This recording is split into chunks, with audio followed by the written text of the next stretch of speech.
Fais-nous voir, Seigneur, ton amour et donne-nous ton salut. Alléluia, bonne nouvelle. Alléluia, gloire à notre Dieu. Alléluia, bonne nouvelle. La parole nous réveille. Le Seigneur soit avec vous. Évangile de Jésus-Christ selon saint Marc.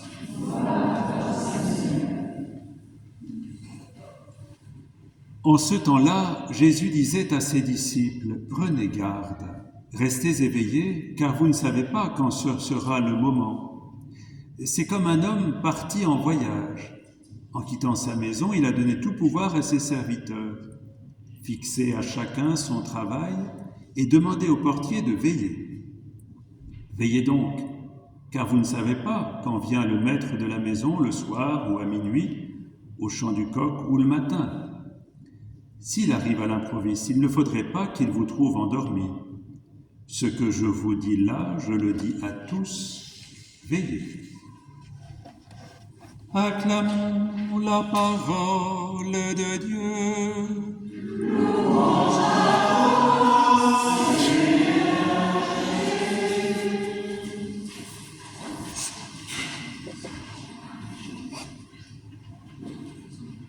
Donc nous sommes invités à veiller. Il faudrait voir ce que veut dire ce mot de veiller. Aujourd'hui, on va vivre avec Amandine un moment important. C'est ce qu'on appelle un des scrutins, c'est une des étapes qui mènent au baptême. Et ce scrutin s'appelle le scrutin de libération ou d'exorcisme. C'est un moment important. Voyons, j'ai trouvé en écho à ce moment que l'on va vivre avec Amandine quelque chose de très beau dans la deuxième lecture. Vous avez entendu aussi, voilà, c'est lui qui nous aidera à tenir. Qui nous aidera à tenir. Alors, avant que nous commençons maintenant, eh bien nous le vivons dans un monde, je ne vous apprendrai rien, qui est assez compliqué. Vous êtes d'accord? Assez même tourmenté, voire douloureux. Ce n'est pas exagéré de le dire. Et c'est dans ce monde-là que nous sommes appelés à veiller.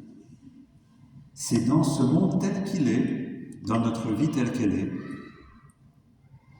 Alors cette histoire, vous voyez, ce maître qui s'en va, qui laisse sa maison, il y a de l'ambiance à côté. C'est bien sa vie. Ce maître qui se met en route, qui part et qui laisse sa maison, et qui laisse sa maison à ses serviteurs, et en particulier à ce portier, en l'invitant à veiller, eh bien, c'est le Seigneur qui nous invite à habiter ce monde et à être présent dans ce monde tel qu'il est, pour voir émerger la vie qui arrive avec ce que nous allons vivre au moment de Noël. Alors chaque année, on revit ce moment de Noël, ce moment de la Nativité. Peut-être que cette année, il pourrait prendre pour nous encore plus d'intensité à cause du contraste entre tout ce qui peut nous peser, tout ce qui peut nous charger.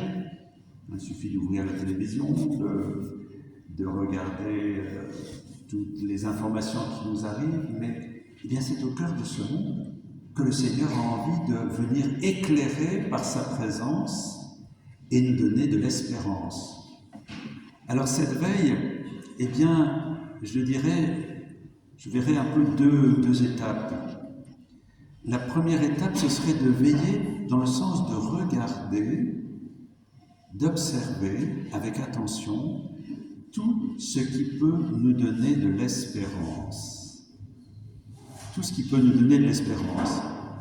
Il y avait une chanson avant-guerre, même si je n'étais pas né avant-guerre, mais je l'ai entendue chez mes grands-parents, qui disait « Est-ce que ce serait sympathique un journal qui nous annoncerait que des bonnes nouvelles ?»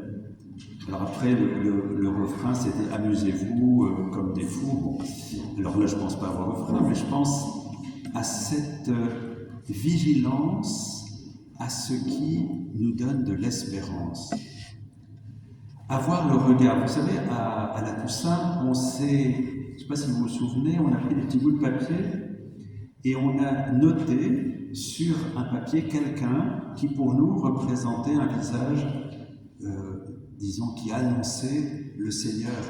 Une personne qui pour nous avait dit quelque chose de Dieu à travers la simplicité de sa vie. Eh bien, j'aimerais vous proposer durant ce temps de l'Avent qui commence aujourd'hui, d'essayer de regarder autour de vous avec attention les germes d'espérance dans des vies, des germes de lumière. C'est tellement facile de ne voir que ce qui ne va pas. Essayez de voir tel geste de solidarité. On parlait avec Bernadette l'autre jour du sourire, de l'importance du sourire.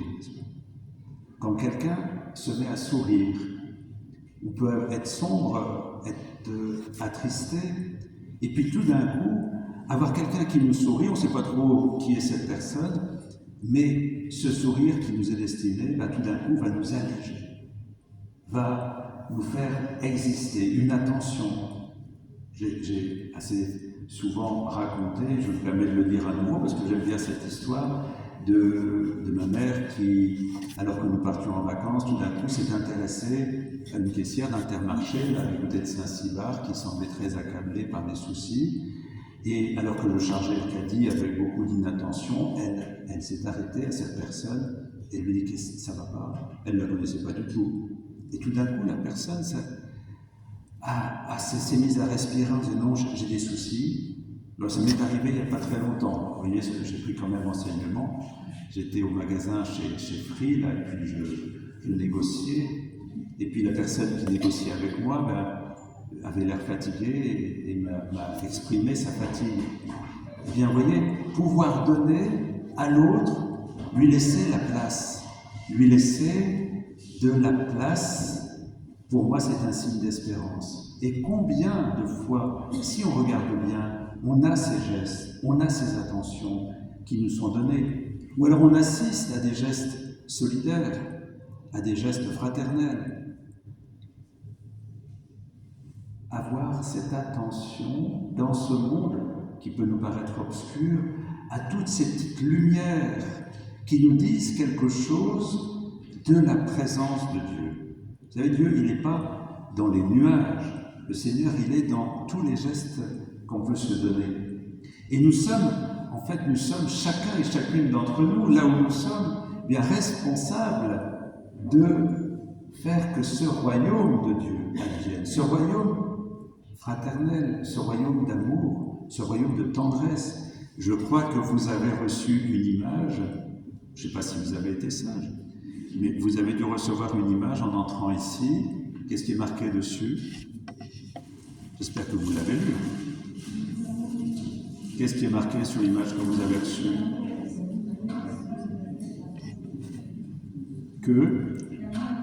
Qu'amour et tendresse renouvellent la face de la terre.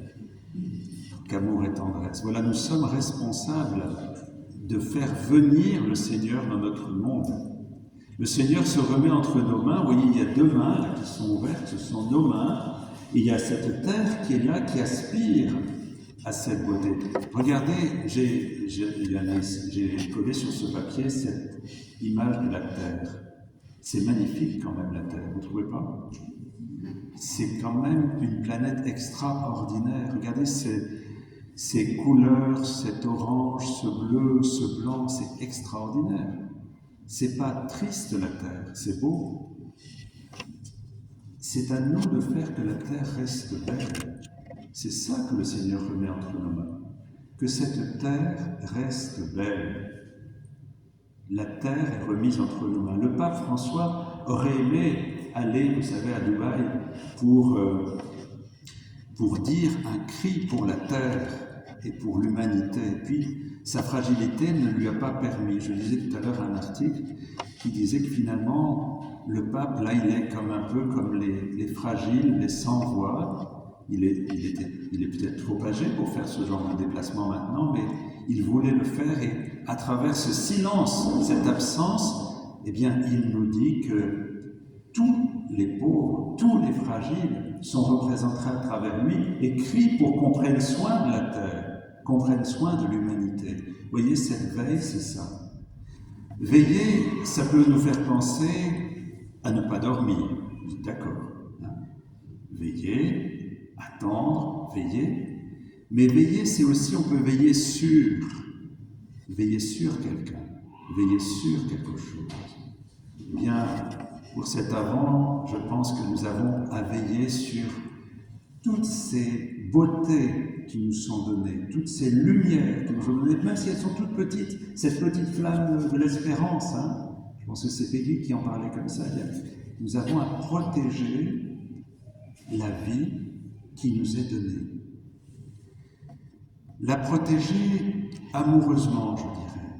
Nous avons à être amoureux de la terre, amoureux de la vie, amoureux de l'humanité, parce que Dieu met en nous cet amour.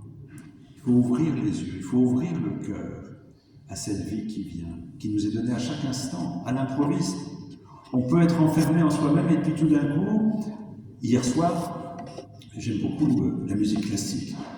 Et tout d'un coup, j'ai entendu, j'ai vu, parce que c'est une chaîne où il passe de la musique classique, un violoniste qui jouait avec énormément de sensibilité et qui disait quelque chose de la beauté et de la lumière et de la vie. À un moment, vous pouvez être saisi par quelque chose que vous entendez, quelque chose que vous voyez, le sourire d'un enfant, un geste de solidarité. Eh bien, c'est Dieu qui passe. Est-ce que nous sommes éveillés à tous les passages de Dieu dans notre vie, ou est-ce que nous sommes repliés sur l'anxiété et la tristesse? Nous sommes appelés à être des veilleurs de l'espérance. Et quand on voit ces gestes, quand on voit ces signes, c'est pas pour rester sur le seuil, vous savez, à attendre que ça se passe. C'est une manière de nous éveiller pour que nous aussi, à notre tour, nous posions ces gestes et ces signes. Un veilleur, c'est quelqu'un d'actif. C'est pas juste je regarde, puis j'attends que ça passe. Je regarde, je me mets debout et à mon tour, j'essaie de me mettre en attitude de vie, en attitude d'espérance.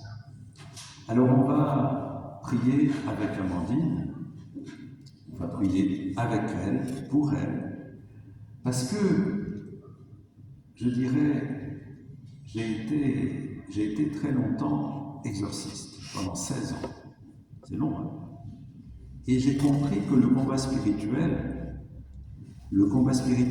c'est lutter contre celui qui veut nous faire croire que tout est perdu, qu'on ne peut plus rien faire, qu'il n'y a plus d'espérance. Celui qui veut nous plaquer à terre en disant « tu ne peux plus rien faire, tu n'as aucune capacité de le faire ». Eh bien, le Seigneur nous dit « c'est faux, j'ai foi en toi, j'ai confiance en toi, avec mon amour tu peux tout faire, ensemble nous pouvons tout faire ». Alors, prier, faire cette prière de libération pour Amandine, c'est lui dire que dans tous les combats, nous sommes accompagnés et nous pouvons être libérés et libérer les autres. C'est ça que ça veut dire. Que nous ne sommes pas tout seuls et que nous ne sommes pas condamnés à la désespérance. C'est le sens du temps de l'Avent, c'est le sens de la prière qu'on va vivre avec Amandine, et c'est le sens, à travers ce que va vivre Amandine, pour chacun d'entre nous, d'entendre le Seigneur qui nous dit « Tu as du prix à mes yeux, tu comptes beaucoup pour moi et je t'aime, et ensemble, on peut faire des choses merveilleuses. » Une dernière chose, le sourire. On en parlait tout à l'heure. Je suis quelquefois surpris au moment où on va pour recevoir la bénédiction ou le corps du Seigneur, au moment de la communion, par la tête de condamné à mort que nous avons. Comme si, en s'approchant d'ici, c'est le bourreau qui allait vous couper la tête. Mais c'est une rencontre d'amour. Le Seigneur se donne tout entier à vous parce qu'il vous aime. On devrait sourire parce qu'on reçoit la vie. On peut avoir un sourire qui soit aussi un sourire intériorisé. Ça ne veut pas dire qu'on va se mettre à rire bêtement. Non, c'est sourire à celui qui se donne à nous. J'aimerais bien qu'on apprenne à sourire au Seigneur quand il se donne à nous. La prochaine fois que je vois quelqu'un qui vient pour communier avec comme un condamné à mort, je lui dirai « Qu'est-ce qui se passe ici ?» D'accord? Et que le Seigneur nous donne la joie de son amour et l'espérance qu'il remet entre nos mains.